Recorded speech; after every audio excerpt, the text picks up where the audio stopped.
developing different senses, exploring different ways of getting information, setting yourself up in different ways and everything. So I think it's highly practical.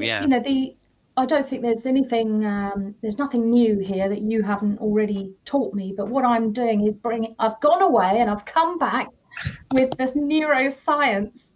I know, and I think it's brilliant what you've done. Yeah, but it's not just that. Honestly, Cindy, it really does it clarifies a lot and gives a lot of explanation of why we do all this weird stuff. Yeah, because we learn things through experience and don't know why we're doing them. Yeah.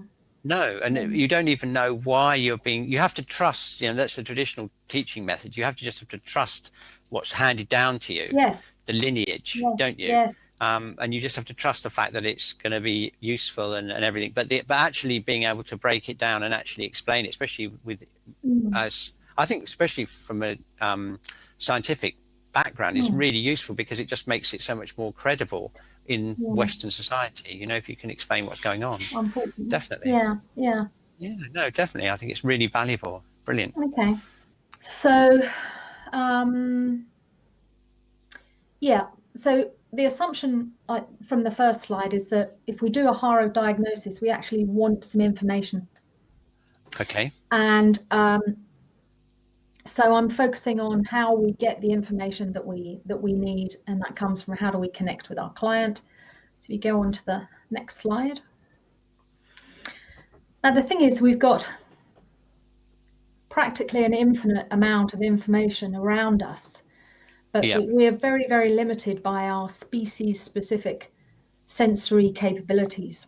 But the biggest thing that we can control is the last bit, which is our attention, because what attention does is filters our perception of reality.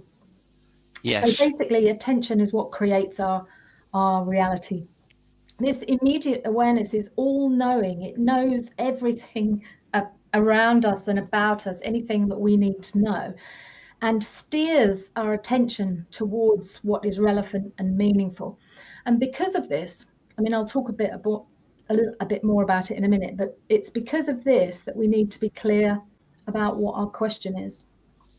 Right, because okay. This hidden part is the thing that steers our perception of reality. And if this isn't on the same page as our conscious intentions, we'll get in a bit of a mess. It's getting aligned, isn't it? Getting your unconscious and your conscious intentions aligned